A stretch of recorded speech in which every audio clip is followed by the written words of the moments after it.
Como referi, vamos então começar pela carteira referente a cada um dos setores. Iniciamos com uma carteira referente ao setor tecnológico, financeiro, da saúde, energia e indústria.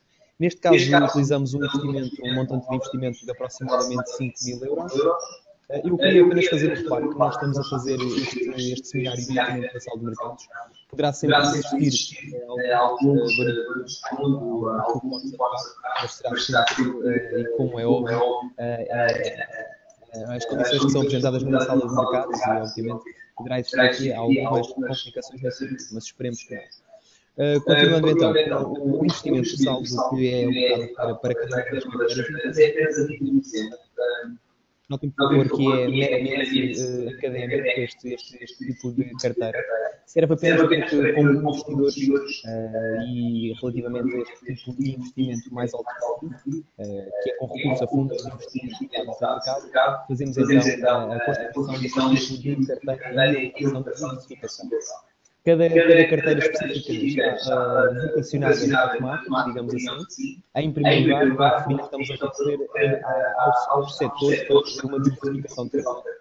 Estas performances que estão apresentadas no Delta representam, no fundo, o diferencial da inflação que nós compramos no primeiro seminário que fizemos acerca desta temática, ou seja, compramos a cotação será o preço do ano que ou o preço de aquisição, e o preço atual será de hoje de manhã, quando foi preparada a apresentação e atualizados os preços. Como tal, conseguimos verificar, e em linha com o que se tem verificado ao longo do desenvolvimento do mercado destes últimos meses, estamos a falar em carteiras que têm uma duração de aproximadamente 2 meses, será esse o prazo temporal que aqui nós referimos, e como ficam então, em primeiro lugar, e com uma maior valorização encontra-se o setor tecnológico, com uma valorização de aproximadamente 12%. Este setor tecnológico está muito alocado ao mercado imobiliário, e uma exposição também, por favor, que fizemos uma distribuição igualitária, fazendo no total uma exposição a 100% do capital investido nestes 5 ETFs. Em segundo lugar, e com o seu desempenho, estamos a referir o ETF e o Healthcare, que aqui também tem demonstrado uma valorização bastante positiva, que está muito próximo dos 12% também, na ordem dos 11,5%. É também desempenhos na ordem dos 10%, o Eurostock 600 vocacionado para o setor bancário e como referimos desde o início, que tem sido um dos setores mais afetados pelo desenvolvimento económico e como tal tem reagido aqui com algumas valorizações ao longo destes últimos 3 meses, aproximadamente, em específico, neste caso, o caso do Eurostock 600, especificamente da área do setor financeiro no mercado europeu. De igual modo, temos então o setor industrial, também, neste caso, alocado ao mercado europeu, o setor industrial com uma valorização de aproximadamente 2%. Por último, e com uma valorização bem menor, encontra-se o setor europeu relacionado com as extrativas e a produção de petróleo e de gás natural. Como se tem verificado, este tem sido um dos setores com o pior desempenho desde o início do ano, e como tal, aqui verificamos uma pequena valorização de apenas 1,30%, no entanto, também tem alguma representatividade no valor da nossa carteira. No total, apresentamos então uma carteira diversificada com base em setores, aqui obviamente que temos cotadas em vários mercados distintos, essencialmente no mercado de Paris, mercado norte-americano e na Suíça. A valorização média desta carteira, ou seja, se eventualmente tinham acompanhado e criado uma carteira, seja num ambiente real, numa versão de simulação, teriam tido um desempenho de aproximadamente 9%, ou uma valorização do vosso capital em aproximadamente 9%. Seria uma valorização de 9% sobre o investimento de 5.000 euros, isto se partissem desse pressuposto. Em segundo lugar, temos então um investimento que consideramos com uma dinâmica global, Este tipo de investimento em ETFs tem em conta a classe de ativos onde existe este investimento, e aqui em específico temos então equity, fixed income e commodities. Como verificamos, o setor das commodities é o que apresenta o pior desempenho e, neste caso, o único também que apresenta uma desvalorização de aproximadamente 3%. Destacamos o ETF, que está alocado ao S&P, e obviamente, como temos verificado desde o início do ano, algumas valorizações bastante acentuadas, e como tal no mercado norte-americano, este é o ETF que acaba por ter o desempenho mais favorável. O que tem um pior desempenho, mas ainda assim positivo, digamos, o ETF que está alocado ao mercado do Reino Unido, com estas questões todas que se colocam relativamente ao Brexit, e obviamente também o desempenho do próprio índice em si, verificamos que foi o ETF com o pior desempenho nesta carteira. De uma forma global e ponderando uma carteira nesta classe de ativos, podemos verificar que teríamos aproximadamente uma valorização na ordem dos 2,5%. Okay? Aqui por base terão sempre em conta que esta carteira é baseada em classes de ativos e não em setores, ou seja, aqui estamos a investir ou a alocar o nosso investimento no mercado acionista, neste caso específico norte-americano, e no mercado do Reino Unido. Poderia, obviamente, aqui serem incorporadas outros setores, inclusive outras áreas geográficas, mas não seria sob propósito da nossa carteira, seria sim numa diversificação de classe de ativo. Não só numa área mais relacionada com as obrigações, no mercado obrigacionista, que é ponderado em aproximadamente 27%, e 25%, peço desculpa, 25%, 30%. E, obviamente, o restante em commodities e ações. Obviamente que a constituição de uma parcela bastante elevada no mercado acionista poderá expor aqui a um risco um pouco superior. Obviamente, quão mais exposto às ações, maior será o nível de risco associado à carteira. Em terceiro lugar, temos então uma carteira constituída com base na geografia, peço desculpa, em que estamos alocados um pouco por todo o mundo, digamos assim. Começamos pela região europeia, onde temos um índice que replica, no fundo, o desenvolvimento do índice europeu, que acompanha aqui as principais bolsas europeias, com uma valorização de aproximadamente 4,5%.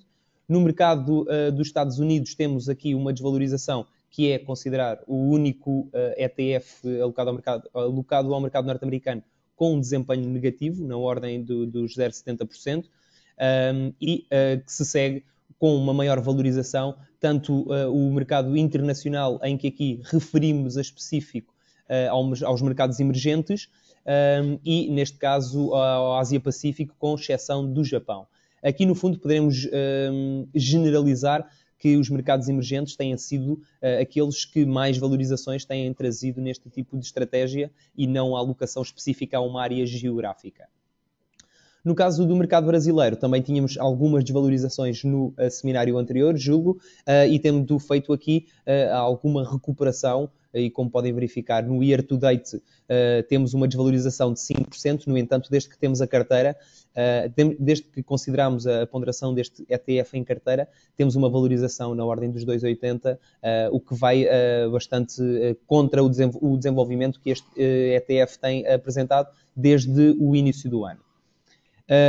Para concluir, temos também então uma valorização de uma carteira na ordem dos 4,5% sobre o investimento de 10 mil euros, que foi o que aqui foi ponderado, se eventualmente tivessem constituído uma carteira com base ou com a premissa de uma diversificação geográfica. Em quarto lugar, foi referido também uma cobertura de carteira, uma cobertura de risco, a utilização de alguns instrumentos que permitem, digamos, a inversão da exposição, ou tentando reduzir um pouco a exposição aqui aos mercados, tentando aproximar a nossa carteira o mais próximo do neutral, ou seja, tentar fazer com que, estando exposto a um determinado índice bolsista, em determinadas ações, consigamos, por intermédio de um outro ETF, essencialmente, e como aqui é referido, um ETF short, para fazer a cobertura da posição na sua totalidade. Aqui o que verificamos é que, de facto, tem tido uma valorização bastante positiva dos ETFs que relacionam o mercado norte-americano, essencialmente aqueles que têm por base os dividendos elevados e as capitalizações bolsistas mais pequenas, small caps, as 600 mais pequenas do S&P. No entanto, numa visão geral, os shorts do S&P apresentam uma desvalorização bastante elevada. Isto porquê? Porque na altura em que nós recorremos a este ETF, é um double short, ele vai replicar cada ponto descendente do índice do S&P será considerado como uma valorização deste ativo. Como tal, o S&P tem valorizado desde então, o que vai representar uma desvalorização do ETF em aproximadamente 35%, que no fundo será o dobro daquilo que o índice recuperou ou que tem valorizado. Esta ponderação dos 20%, se tivesse sido um pouco mais reduzida, como verificam, poderia ter um impacto bastante inferior e poderíamos ter conseguido fazer uma cobertura de risco um pouco mais assertiva e conseguir então equilibrar aqui a nossa exposição ao mercado norte-americano e em contrapartida com recurso a um ETF que replica de uma forma inversa, tentar combater as desvalorizações possíveis neste índice. Obviamente que como não temos o índice específico, mas sim alguns ETFs expostos ao S&P, desde elevados dividendos, baixa volatilidade, pequenas capitalizações ou inclusive um setor específico do setor energético, obviamente que esta valorização ou esta desvalorização não conseguiu fazer face por inteiro, uma vez que nós estamos expostos, neste caso, ao mercado mais global, não é? Porque estamos a fazer um double short do índice específico, num todo, enquanto temos em carteira apenas algumas partes desse índice. O que se propunha aqui era que, com a valorização dos setores ou destes ETFs específicos no mercado, que o double short conseguisse cobrir, no fundo, com uma desvalorização e tentar aqui equiparar e tentar tornar a carteira o mais neutral possível, tentando evitar aqui um pouco então a exposição e ao risco, tentando reduzir um pouco. É de facto a estratégia que menos retornos trouxe e essencialmente este tipo de investimento, o double short, é um investimento com um risco bastante elevado e que deverá ser tido em conta. Só deveremos ponderar a utilização deste tipo de ETF quando o que se pretende é a ponderação da carteira e tentar alocá-la o mínimo possível ao risco inerente ao índice específico onde estamos investidos. Relativamente ao perfil de risco, este, na minha opinião, será a constituição de carteira, a constituição de uma carteira de ETFs com a melhor performance e aquilo que mais conseguimos apresentar como uma carteira que de facto replica aquilo que pretendemos. Aqui, numa fase inicial, foram referidas o conceito de perfis de risco, os agressivos, os conservadores de crescimento ou moderados, e o que se pretendeu fazer com este perfil de risco era determinando um nível de exposição ao risco que seria aconselhado ou adequado ao perfil de investidor, que conseguisse fazer uma alocação inteligente, digamos assim, a cada um destes ETFs. Como reparam, fazem parte todos da iShares e como tal têm então aqui uma bastante correlação, digamos assim. No caso do perfil mais agressivo, em que consideramos com uma nota de nível 5, acabamos por estar alocados a 100% ao ETF agressivo. Aqui do vosso lado direito nós temos aqui uma pequena tabela de perfis de risco que acaba por conseguir resumir quais seriam as estratégias aplicadas. Isto é apenas a título de exemplo, obviamente que podem existir ponderações distintas, mas o propósito seria tentar compreender como, de facto, estas mecânicas de exposição ao risco e com recurso a este tipo de ETF podem funcionar. Então, a parte mais curiosa será, então, determinarmos vários perfis de risco.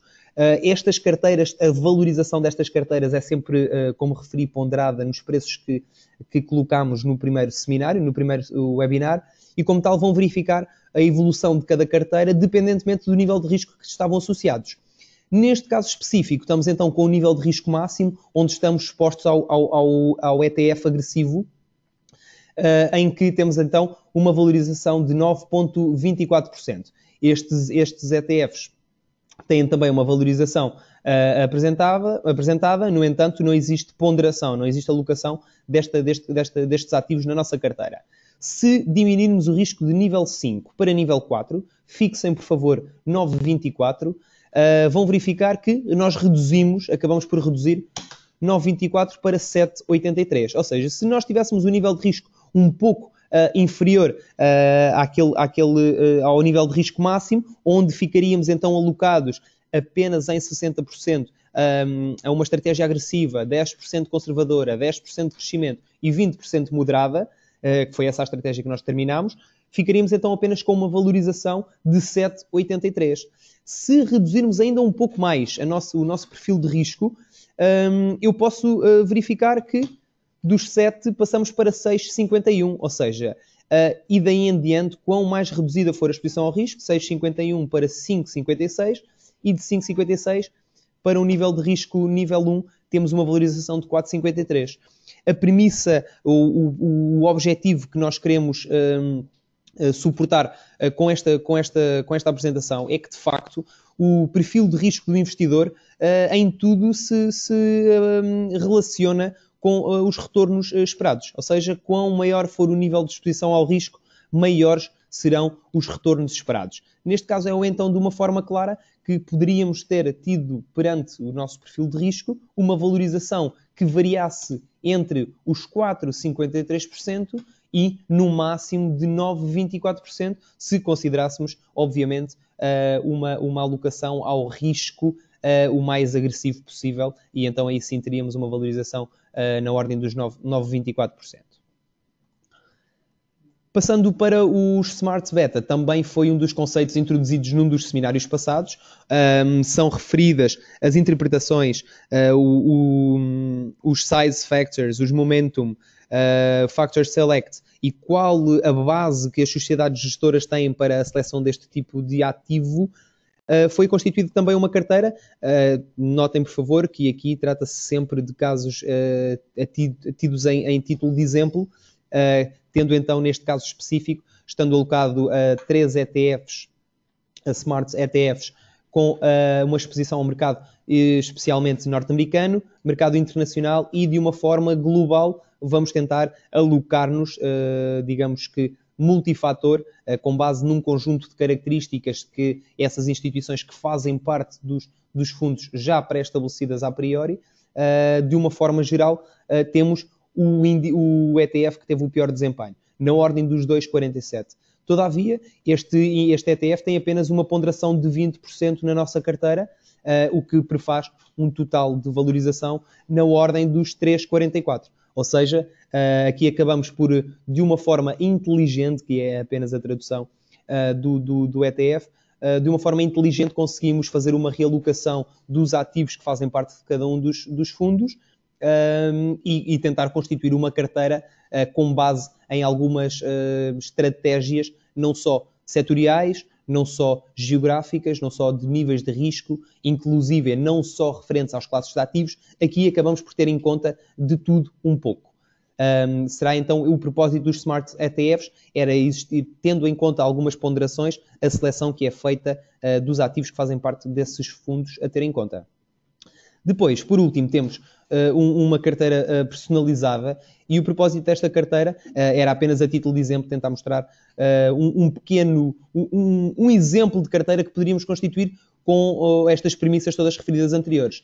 Ou seja, tentamos incorporar de tudo um pouco. Setor tecnológico, ou seja, vamos buscar ao primeiro separador uma alocação setorial. Temos também o caso dos emerging markets, onde podemos considerar que estamos a buscar um pouco a uma alocação geográfica, ou enhanced short maturity, onde aqui acabamos por estar expostos ao mercado global e também de uma forma a fazer a proteção do risco, tentar proteger e tentar criar uma ponderação neutral neste tipo de carteira. Consideramos também as Treasury Bonds, que no fundo acabam por ser relacionadas com o mercado obrigacionista, também para diversificarmos a nossa carteira em classe de ativo.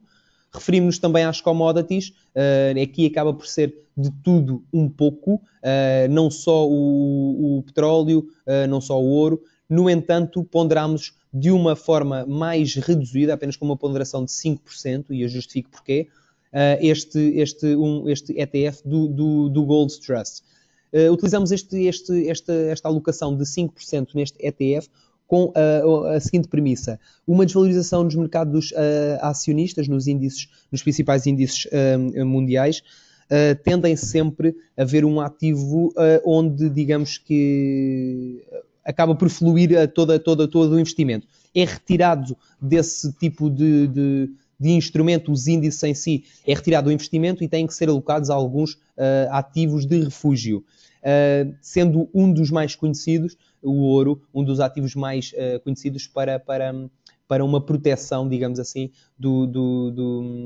da nossa exposição, neste caso, como tendo em conta que estamos a negociar muito próximo dos máximos históricos, considerando e ponderando uma possível inversão, teremos que ter sempre esta premissa refletida na nossa carteira e, como tal, foi a alocação em aproximadamente 5% do capital disponível no mercado, na commodity do ouro.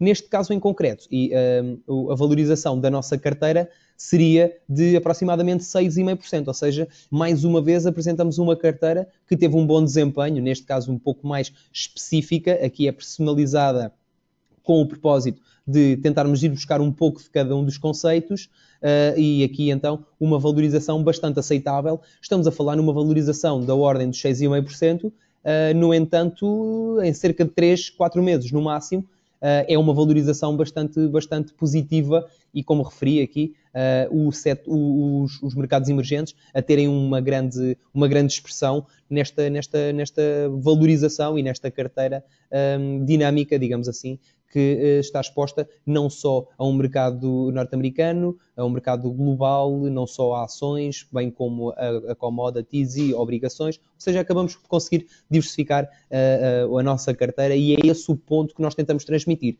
É tentar fornecer aos nossos investidores uma possibilidade, uma interpretação correta do tipo de ETF que disponibilizamos e a forma como devem de ser agregados para constituir uma carteira que consideramos equilibrada e que consegue combater, obviamente, potenciais desvalorizações no mercado e tentando obter aqui alguns retornos com base nestas premissas. Por último, vou refletir uma última carteira que, de facto, não teve o melhor desempenho. No entanto, esta carteira era a que nós recorríamos para uma conta de simulação. Aquilo que nós aqui estamos alocados, então, seria de uma forma, é muito próxima da carteira anterior, seria uma alocação ao mercado das commodities, que será, em primeiro lugar, obviamente, com uma desvalorização bastante acentuada, com o petróleo a ser um dos mais afetados e um dos mais representativos desta desvalorização. Temos, então, também o mercado, o Eurodividends, que seriam, então, considerar as ações com os maiores dividendos, e os emerging markets, uma vez mais, a terem o melhor desempenho na nossa carteira.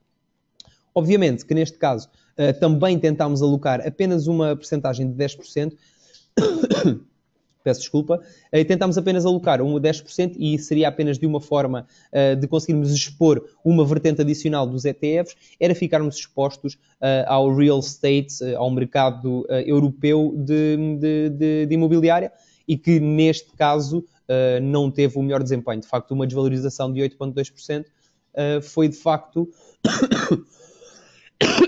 peço desculpa, e foi de facto o índice que teve o pior desempenho, com base essencialmente nas taxas de juros terem subido bastante e, como tal, obviamente, terá um impacto bastante importante nesta indústria, neste setor do real estate. Eu dou por terminada a minha parte da apresentação. Eu gostaria apenas de fazer menção a uma situação. Nós criamos este Excel com o propósito de disponibilizarmos para os nossos investidores Obviamente que a partilha da informação, como sempre, será uma das nossas prioridades. Se eventualmente acharem interessante este tipo de estratégia, compreenderem um pouco melhor como poderão, ou como neste caso foram alocadas as carteiras de ETFs, é a favor que nos enviem um e-mail para apoioinvestidor@gobulling.com, onde façam a solicitação deste Excel. Refiram apenas que pretendem receber o Excel referente aos modelos de ETFs, que nós teremos todo o gosto em partilhar, e eu apenas faço menção. Nós temos aqui algumas métricas, as cotações atuais, year to date, 1 year, 3 anos, 5, a moeda atual. Temos aqui algumas métricas que poderão, referentes a todos os ETFs que disponibilizamos, estamos a falar em aproximadamente 2.053 ETFs, que depois podem fazer a adaptação específica, mesmo nestes quadros que nós apresentamos. Posso criar apenas um cenário hipotético, onde nós, no caso de uma carteira personalizada, neste caso, vamos retirar os commodities, o único campo que deverão editar é sempre o mesmo, é o ticker da ação e, obviamente, a alocação que pretendem, à exceção do perfil de risco, que esse já está pré-estabelecido. Neste caso, vamos substituir, por exemplo, pelo XLK.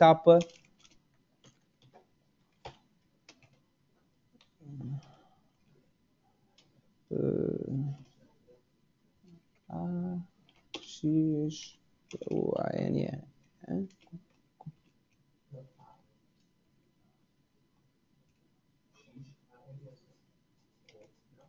É o norte-americano mais fácil.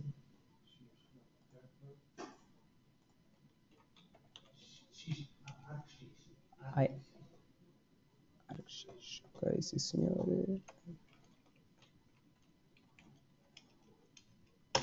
Aqui, pronto, foi apenas um exemplo, peço desculpa a demora. Têm que, obviamente, procurar o ticker correto e, como veem, todas as relações que são apresentadas imediatamente a seguir são, obviamente, tidas em conta, e depois fazem a ponderação na valorização média da vossa carteira. Basta, então, fazer a alteração destes parâmetros, vou fazer apenas isto, para perceberem que eles são todos adaptáveis, e recorrendo, então, a esta ferramenta, conseguem criar alguns cenários hipotéticos de constituição de carteiras equilibradas, que será, no nosso ponto de vista, uma das mais-valias na negociação sobre ETFs.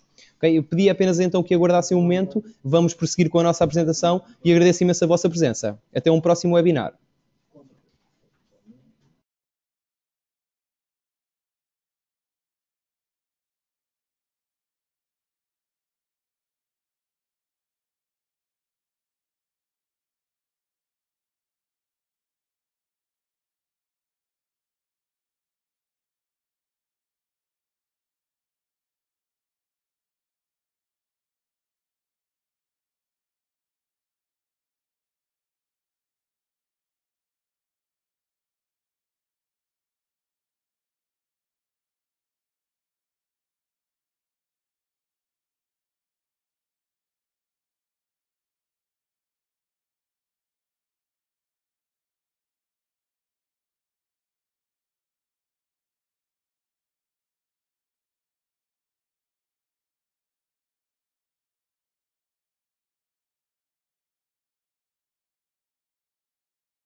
Ora, então, muito boa tarde. Vamos dar continuação a este webinar e vamos agora verificar aqui alguns conceitos básicos sobre ações. Uma continuação muito leve. Muitos de vocês já estão bastante familiarizados com aquilo que vamos aqui mostrar. De qualquer maneira, digamos que uma revisão da matéria dada sobre esta questão. Então, sabemos que uma ação é um título representativo de uma fração do capital social de uma empresa e que, muitas vezes, estas empresas dispersam o seu capital depois em bolsa através de uma OPV, uma oferta pública de venda, ou através daquilo que hoje em dia está muito na moda, o IPO, o Initial Public Offering, que não é mais do que uma OPV em português. Esta ação gera rendimentos, aqui referimos os dividendos, mas atenção, ela pode, através de outros eventos, gerar também esses rendimentos, e com isso pretende-se que sejam atraídos os investidores que, por sua vez, vão arriscar a sua liquidez e o seu património, tentando um possível ganho de capital, não só através da remuneração que essa ação possa trazer, mas também através da própria variação em bolsa. Ora bem, e para avaliar a empresa, recorremos à análise fundamental, é efetuada através das diferentes rúbricas e demonstrações contabilísticas, e vamos buscar a comparabilidade com o setor, com outras ações, com os índices, com os subíndices, com o próprio comportamento do país. Portanto, várias medidas servem para este tipo de análise. Vamos só referir aqui alguns dos rácios mais utilizados, por exemplo, o Price to Book Value, que mede a relação entre a cotação e o valor patrimonial da ação, o Price Earning Ratio, ou PER, que vai buscar a relação entre a cotação e o EPS, ou o resultado líquido por ação, o EBITDA, não é mais do que o resultado operacional, o Enterprise Value, que vai buscar a relação entre diversos fatores, como a capitalização bolsista, a tesouraria, as ações próprias e as preferenciais e também a dívida, e o Dividend Yield, que é um dos rácios mais importantes, isto para os investidores que procuram este tipo de remuneração, que é o valor do dividendo relativamente à cotação do título. Depois podemos avaliar o comportamento da empresa em bolsa e para isso recorremos à análise técnica. Vamos só deixar aqui, como vos digo, isto é uma apresentação muito simples, muito básica, vamos deixar apenas aqui alguns dos pressupostos. Temos o equilíbrio. Quando o mercado atribui à ação um valor que incorpora todos os fatores que o influenciam, nesse caso dizemos que existe um equilíbrio da cotação, podemos falar numa tendência quando existe um comportamento sistemático, ou seja, há um padrão que se vai repetindo, a tendência naturalmente é quebrada ou mantém-se até que este padrão seja quebrado, e falamos também numa reação quando verificamos certos acontecimentos históricos e quando esses acontecimentos também reagem a situações que já aconteceram e, por sua vez, vamos ter uma igual reação dos investidores. Ou seja, neste caso falamos aqui numa reação. Vamos só deixar, como vos digo, aqui também algumas indicações muito simples. Falamos nos suportes e nas resistências. Como sabem, uma resistência, ou fala-se de uma resistência quando a empresa tem dificuldade em romper um determinado nível de cotação, ou seja, como aqui neste caso, onde a cotação atinge esse determinado nível e depois volta para trás. Pode acontecer que essa resistência seja quebrada e, nesse caso, este nível de resistência transforma-se imediatamente num suporte e isso mesmo nos é mostrado aqui nesta evolução. Como veem, aqui uma tendência de valorização da ação, onde vai rompendo as resistências consecutivamente e essas mesmas resistências depois se transformam em suportes. Vamos só deixar também aqui algumas figuras da análise técnica, umas muito simples. Como podem ver, temos aqui um canal ascendente, cá está, há um padrão que se repete aqui no comportamento da ação, ela tendencialmente sobe dentro de um determinado canal. Aqui temos o alargamento do topo, ou seja, a ação vem sempre fazendo máximos consecutivos até que atinge, por momentos, um determinado suporte, alarga, portanto, o padrão, o seu comportamento. Isto cria aqui uma espécie de triângulo, não direi invertido, mas uma figura em que se nota aqui esta dinâmica de alargamento do topo.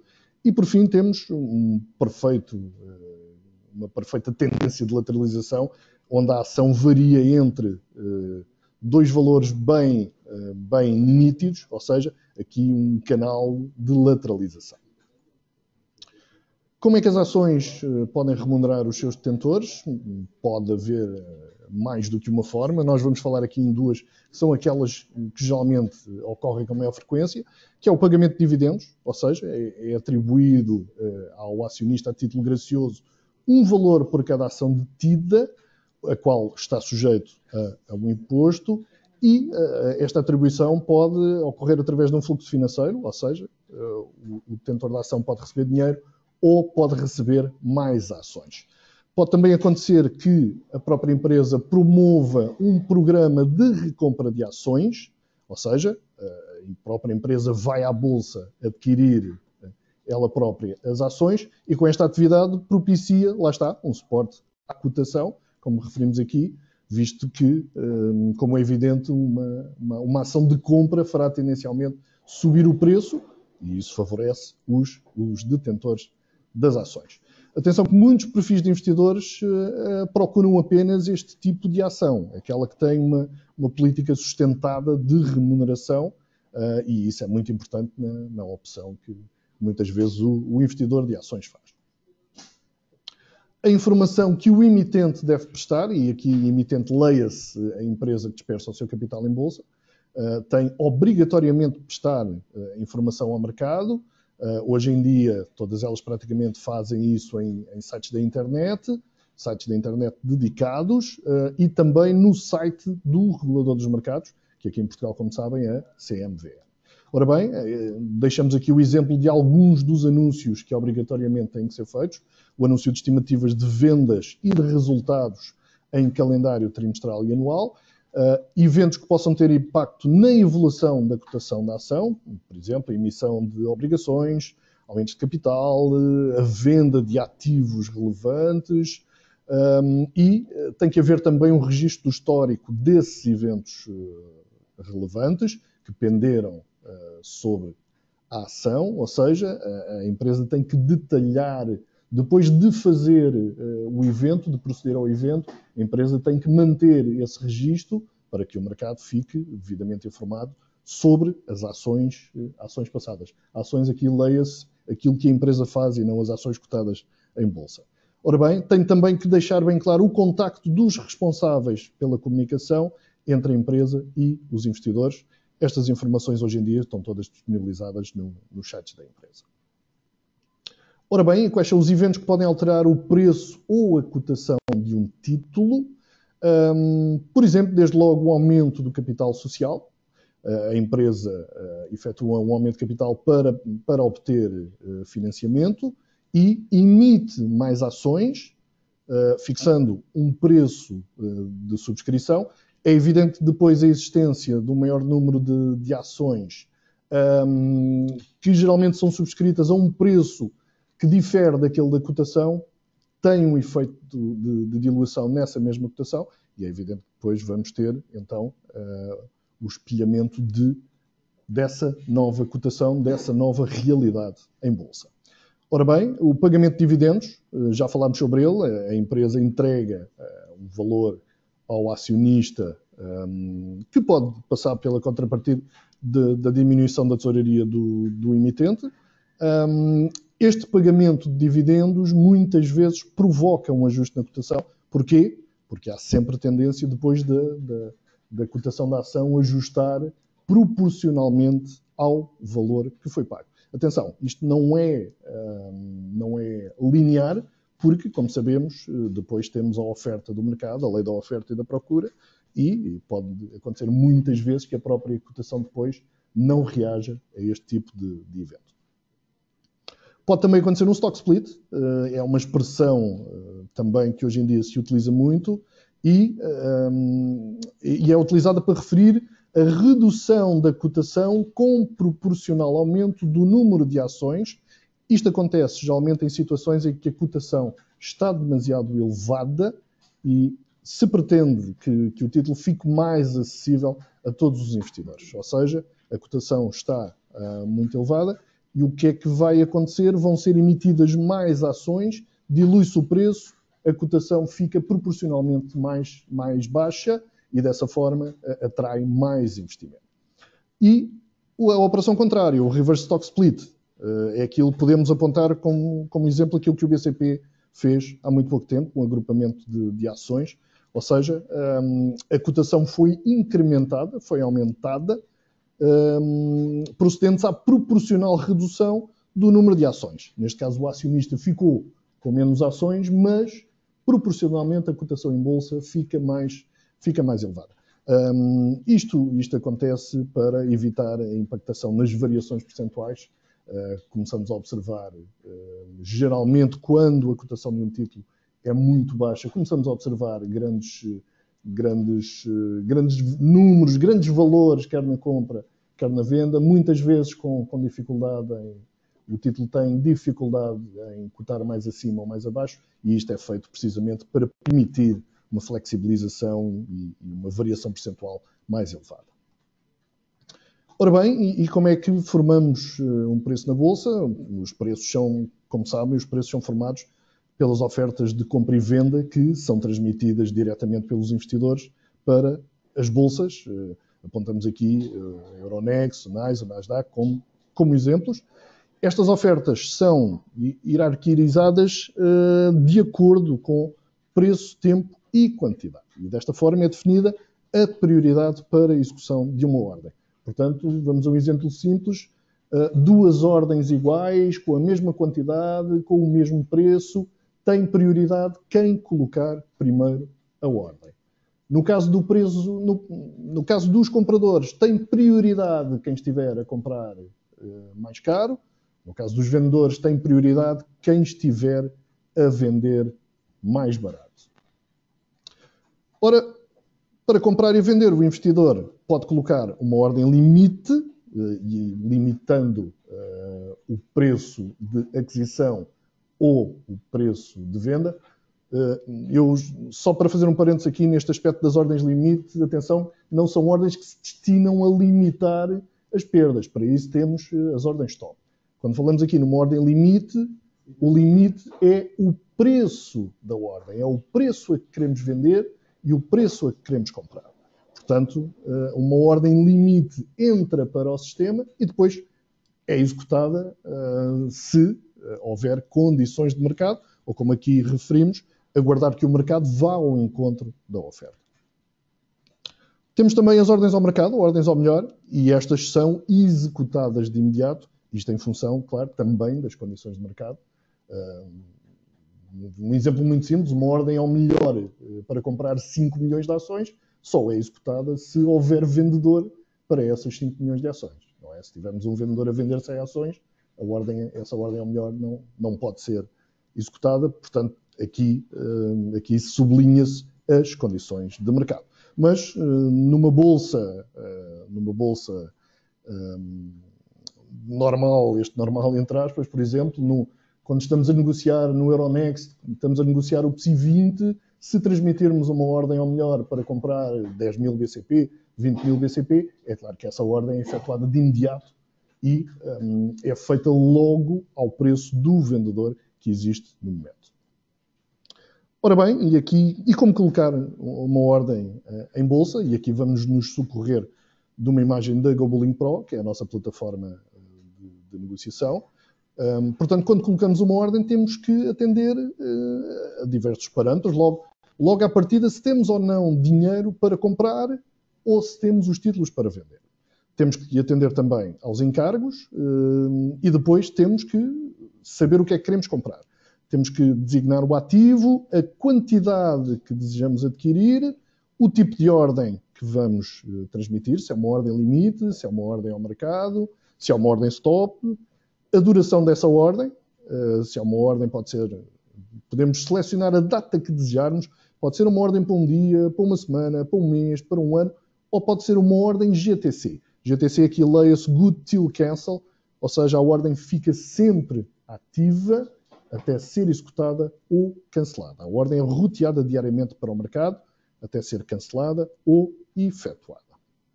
Ora bem, depois de definidos estes parâmetros, clicar no botãozinho colocar ordem e, muito importante, verificar sempre se a ordem foi devidamente colocada, se consta no nosso livro de ordens, ou se, pelo contrário, nós demos uma ordem para ser efetuada e se o efetuado foi realmente efetuado. Perdoem-me a redundância. Vamos falar agora aqui um pouco nas regras de negociação do Euronext. Falamos nos leilões competitivos e estes leilões pretendem formar o preço fora da negociação em contínuo. Existem 3 tipos de leilões que estão dentro das regras do Euronext, aqui falamos do Euronext, e que obedecem às tais características, aos tais parâmetros de preço, tempo, quantidade. Temos o leilão de abertura, ou seja, o conjunto de ordens que são colocadas para formar o preço de começo da sessão, e este leilão ocorre entre as 7h55 e as 8 horas. Atenção que este preço de abertura, este leilão forma esse preço de abertura, portanto, não é obrigatório que o preço de fecho do dia anterior, da sessão anterior, seja o preço de abertura da próxima sessão. Se isso acontecer, é apenas uma coincidência, porque é este leilão que vai formar esse tal preço de abertura, que depois dá início à sessão em contínuo, e pode de todo ser diferente do preço de fecho anterior. Depois o leilão de fecho. O leilão de fecho acontece no final da sessão em contínuo, na Bolsa Euronext. Começa às 16h30 e vai até às 16h35, e eu coloco aqui os 30 segundos, mas atenção, hoje em dia não há um horário. Durante estes 30 segundos, o fecho pode ocorrer a qualquer momento, ok? Portanto, sabemos que entre as 16h35:00 e as 16h35:30, o fecho pode ocorrer a qualquer momento, embora o leilão decorra entre os 30 e os 35 em todos os finais de sessão da Euronext. E temos o leilão por evento, que é um leilão que ocorre apenas quando acontece algum evento.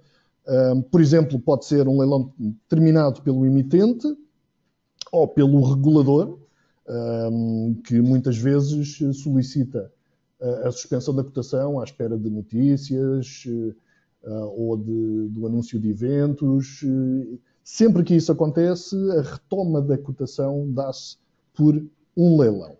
E cá está, um leilão que pode durar 5 minutos, isto depois do facto de ter sido anunciado e depois do regulador ou da Bolsa ter dado o seu agreement para que a cotação seja retomada.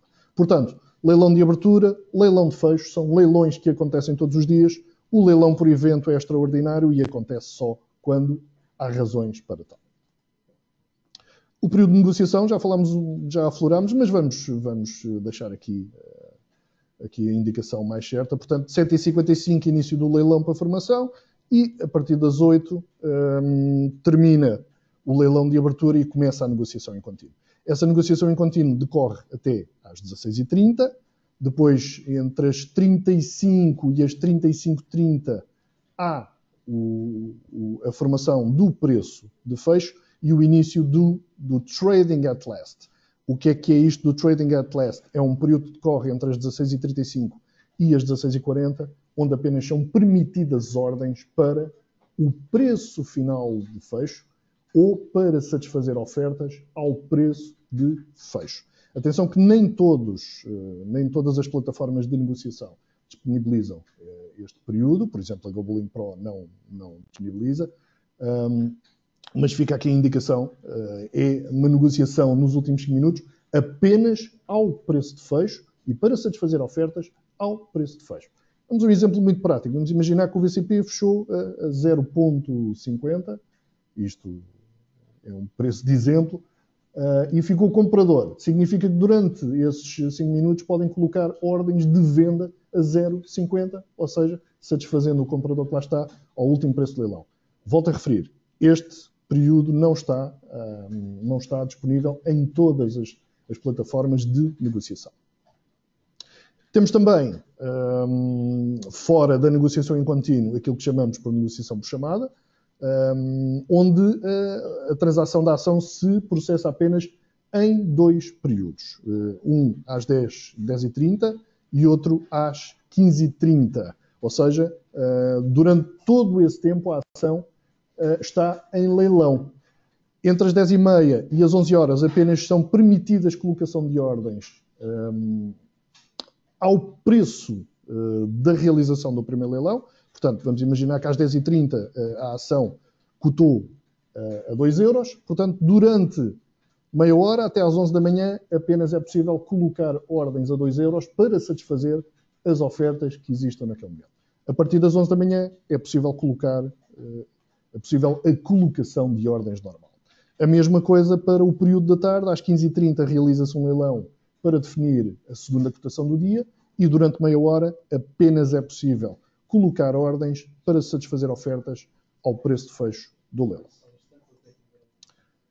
Era isto que tínhamos para dizer sobre ações. Voltamos a referir, são alguns conceitos muito básicos. Muitos de vós já estavam devidamente informados sobre isto. De qualquer maneira, a revisão da matéria dada é sempre útil.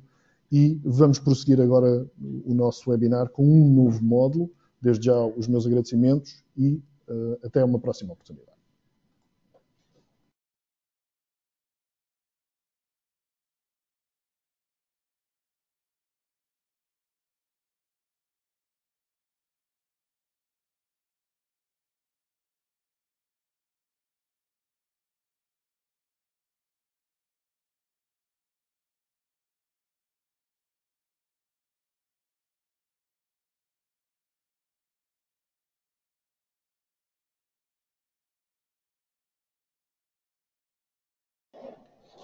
Boa tarde, vamos então fazer aqui uma transição entre as apresentações, só mais um instante.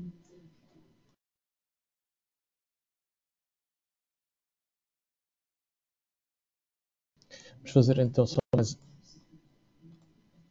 só mais um instante, a vossa atenção.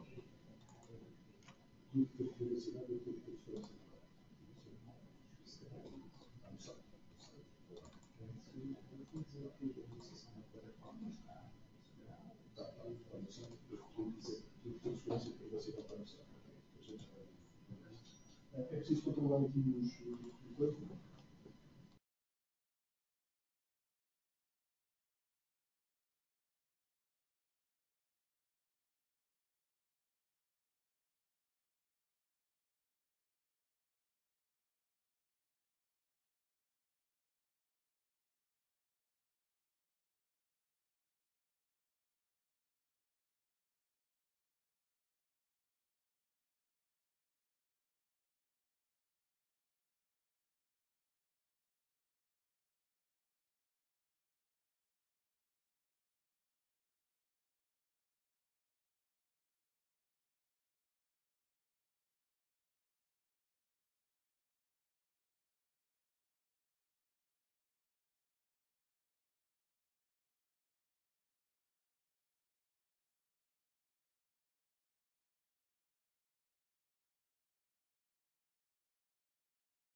Muito bem, então vamos fazer aqui uma abordagem relativamente às opções.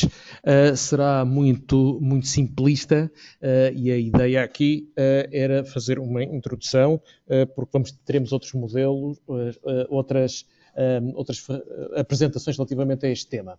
E depois, como nos alongamos nos dois principais temas, vamos tornar isto mais breve.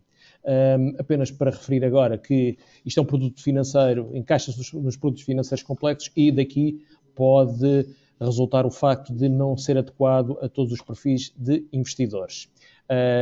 Principalmente este aviso que as opções envolvem alguns riscos e podem não ser adequados não só a todos os tipos de investidores. A implementação. Antes de implementar estratégias e se abrirem posições de risco, os investidores deverão estar inerentes sobre esses mesmos riscos. Isto é, procurar na plataforma de simulação, por exemplo, da Go, que tem algumas ferramentas, está apetrechada com esta informação, fazer em ambiente de simulação alguns testes. E já agora também há aqui duas organizações que estão interligadas, colocamos aqui os respectivos endereços que têm conteúdos muito vocacionados aqui relativamente às opções de ações, assim como dos futuros e das mercadorias. Portanto, será muito importante que acompanhem esta informação que pode ajudar bastante antes de entrarem antes de começarem a fazerem algum exercício. Peço só mais um instante. Eu não acredito.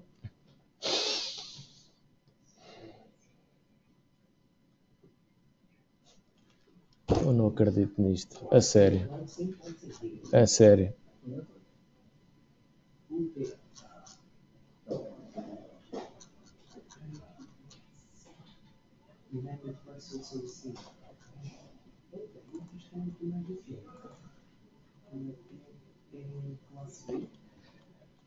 E aqui o que queríamos falar para já seria, por exemplo, relativamente à protetora put. Havia aqui um conjunto também de slides que teríamos que referir, como por exemplo,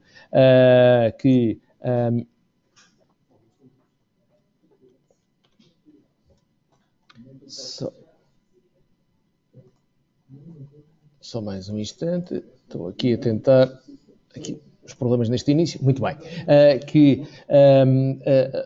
porque é que estaremos a falar também da volatilidade nesta altura?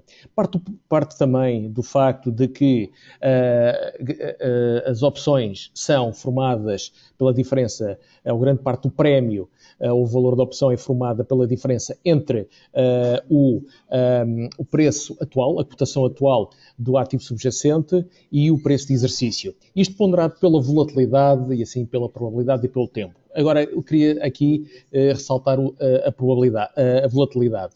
Como a volatilidade se encontra em níveis muito, muito baixos, muito reduzidos, portanto, isto tem tornado as opções muito mais baratas ou muito menos onerosas face àquilo que eram os valores que poderíamos encontrar aqui há uns trimestres atrás. Portanto, o facto de termos aqui opções que estão com um preço que graças à baixa volatilidade, têm aqui um preço menor, provavelmente podem se tornar mais atrativas, como por exemplo relativamente à utilização das puts. Neste caso, a put pode ser importante se tivermos uma posição no ativo subjacente, como uma ação, um ETF ou um índice de ações. Se existir aqui algum nervosismo sobre o potencial de desvalorização do preço da cotação, pode servir como proteção sobre potencial queda do seu preço e permite capitalizar o potencial de valorização. Isto, na prática, basicamente se tivermos um portfólio de ações ou de ETFs, por exemplo, como vimos há bocado, ou de um conjunto de índices de ações, como o CFD de índices de ações, que permitem aqui indexar uma carteira à evolução das constantes valorizações que vamos observando relativamente aos índices de ações. Isto uma put permitiria aqui efetuar alguma proteção. Portanto, é como se estivéssemos a comprar um seguro para a potencial desvalorização. Se as ações continuarem, ou os ETFs ou os índices de ações continuarem a valorizar, portanto, aí poderíamos perder o preço da opção ou o prémio, ou deste seguro, chamemos assim, porque iríamos ganhar dinheiro na valorização com a exposição da ação ou ETF ou índice de ações. Por outro lado, se houvesse aqui uma desvalorização, teríamos aqui neste caso uma a potencial a redução das mais-valias que tivéssemos potenciais nos outros ativos podia ser compensada por uma valorização da put. Portanto, na prática, aqui o que estaríamos a falar, peço desculpa estar aqui em inglês, aqui basicamente, por exemplo, se comprássemos 100 ações da empresa XYZ a $42 e a 60 dias comprássemos uma put para 40, por exemplo, que custasse $1,55, o break-even desta operação seria a partir da valorização das ações a 43,55. Basicamente era como se eu adicionasse aqui no preço da ação o que eu estou a pagar por cada put, a partir dos 43,55 incorporava aqui, portanto, o valor da proteção seria o ganho. A perda estaria aqui limitada entre aquilo que nós pagamos pela ação e depois face ao strike e o prémio que estaríamos a pagar. Portanto, a perda total seria próxima dos $355. Portanto, isto aqui é uma forma muito simplista de vos tentar mostrar esta questão. Há aqui depois os conceitos de in the money e de out of the money.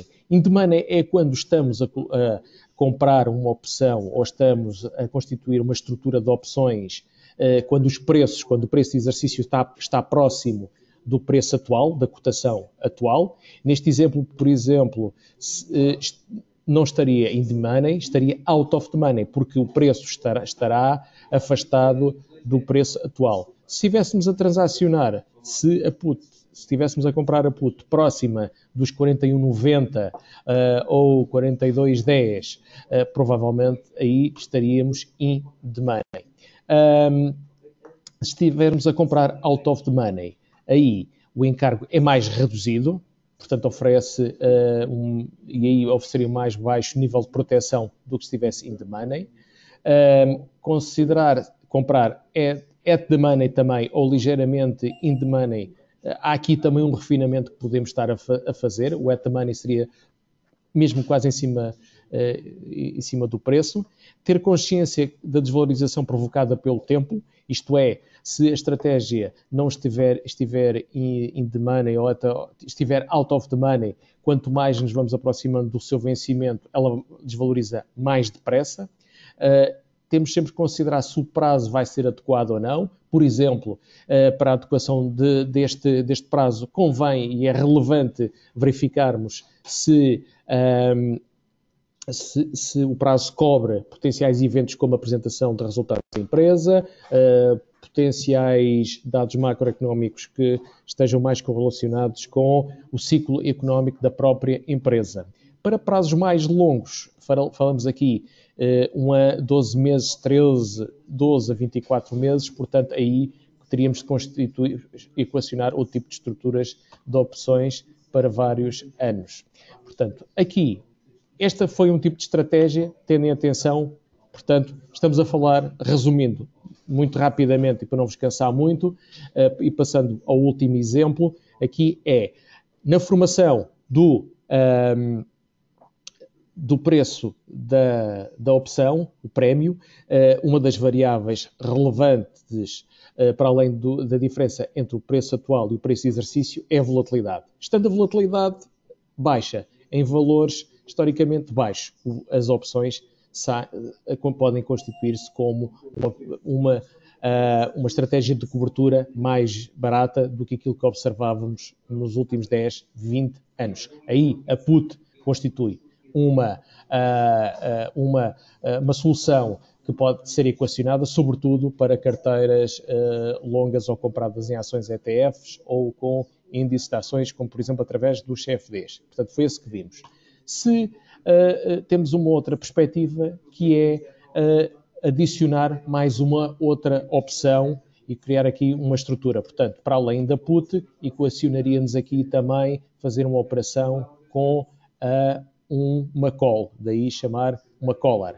Portanto, aqui na collar iríamos considerar de ter ações ETFs ou índices que possuem ganhos ainda não realizados, portanto, ainda é uma carteira que está viva, com posições abertas, que está exposta ao mercado, que está dependente da forma como o mercado vai evoluindo, e para proteção contra a desvalorização, para parte ou totalidade dessa exposição, iríamos abrir aqui uma outra equação, para além da put, iríamos abrir aqui uma outra opção. Teremos aqui também encargos com a proteção. Se não tivermos encargos com a proteção, ficamos simplesmente com a put. A put aqui protege-nos no downside ou na desvalorização ou a queda dos preços do mercado e dessa forma teríamos aqui só uma parte.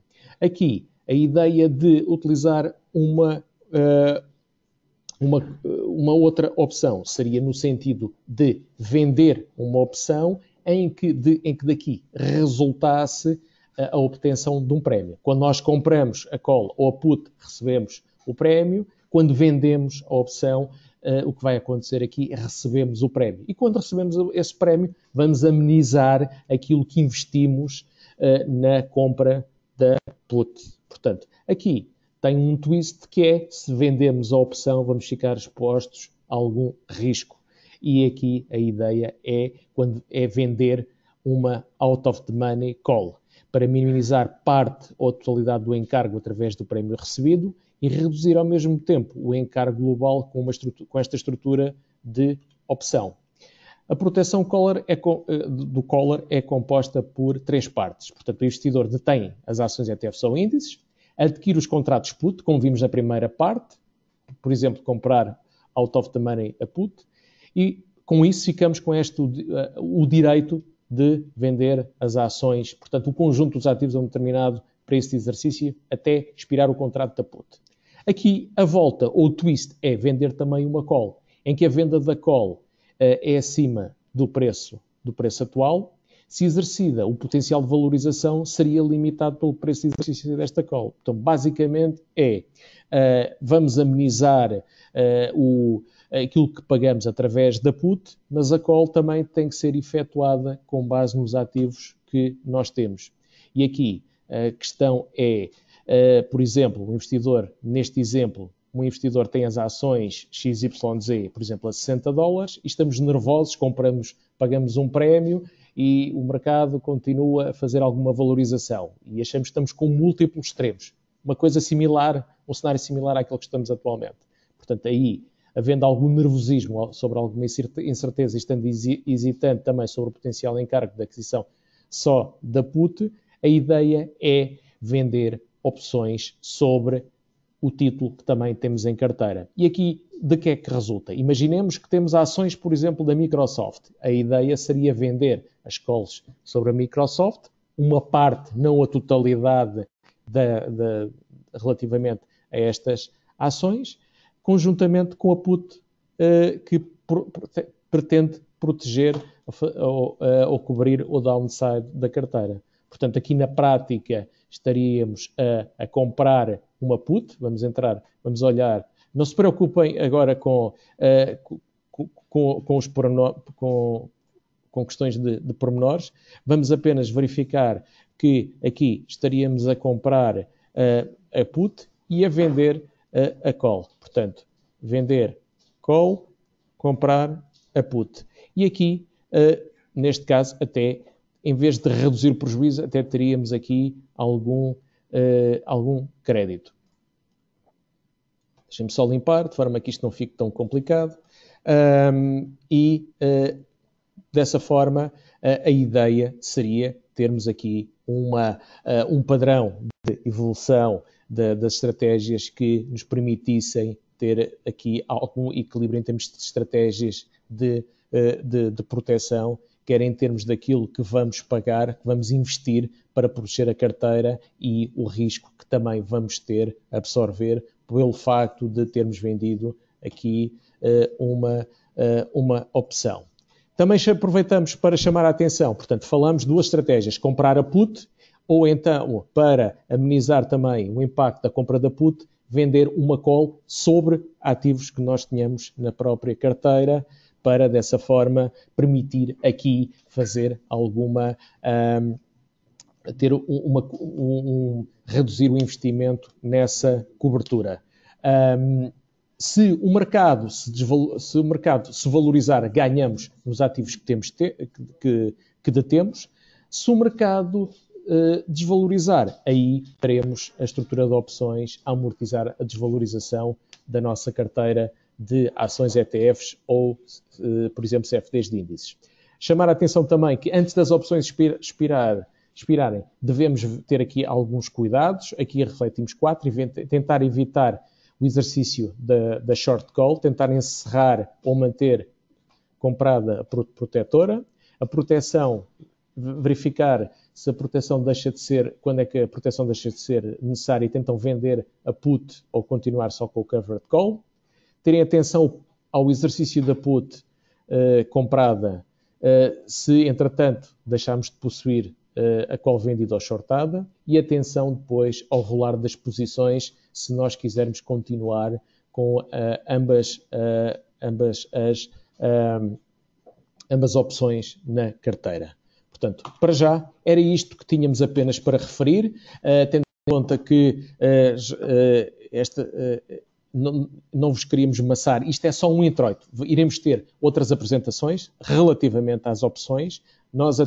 Houve aqui alguma hesitação da minha parte, porque eu tinha mais alguns gráficos para mostrar que, entretanto, não consegui projetar desta vez, mas teremos mais informações. Portanto, aqui, a ideia central é equacionar opções. Porquê? Agora, neste momento, porque a volatilidade está extremamente baixa, isto torna menos onerosa a aquisição das opções. E se comprarmos opções, poderá ser, neste caso, focalizamos mais na proteção da carteira, para obter, se tivermos títulos em carteira, para proteger da potencial desvalorização.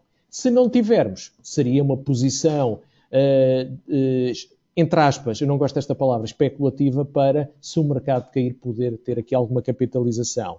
Então, só com uma estrutura de opções, ou então apenas com duas opções em que iríamos vender uma call para, com o prémio recebido, poder amenizar o investimento que fizéssemos na desvalorização da put. Portanto, o que interessa aqui é ficar apenas com este conceito. Voltaremos novamente de uma forma mais detalhada, mais extensiva, com grafismos para vos elucidar sobre este ponto. Nota final, isto está tudo disponível em ambiente de simulação para poderem ir verificando, ir podendo testar nas vossas estratégias. Portanto, era isto que tínhamos para referir. Esta apresentação dilatou-se mais um bocado. Votos de bons investimentos. Vão acompanhando mais o mercado, tendo em atenção que temos aqui também, o mês de outubro costuma ser o mês dos furacões nos mercados. Historicamente, o mês de outubro costuma ser aquele onde podem ocorrer mais desvalorizações, sendo que o último outubro foi de 2008, em que houve aqui mais ocorrências. Portanto, não deixem de ir acompanhando perto as vossas, apesar dos mercados continuarem com tendências de valorização e com alguma procura, sobretudo na componente das ações. Contudo, nas obrigações já vemos aqui algumas correções, apesar delas continuarem caras, entre aspas, tem feito aqui alguma correção, mas nas ações, portanto, não deixem de acompanhar, apesar de, a partir da próxima semana, começarmos o calendário de apresentação de resultados, a estimativa de resultados e de vendas relativamente ao terceiro trimestre. Como sempre, possíveis questões ou dúvidas, por favor, partilhem connosco, têm aqui os nossos contactos, votos de bons investimentos e, se for o caso disso, de um bom feriado na sessão da amanhã, apesar de haver mercados e estarmos abertos também para vos acompanhar na sessão de amanhã e sexta-feira. Votos de bons investimentos. Foi um prazer ter-vos desse lado. Uma boa noite.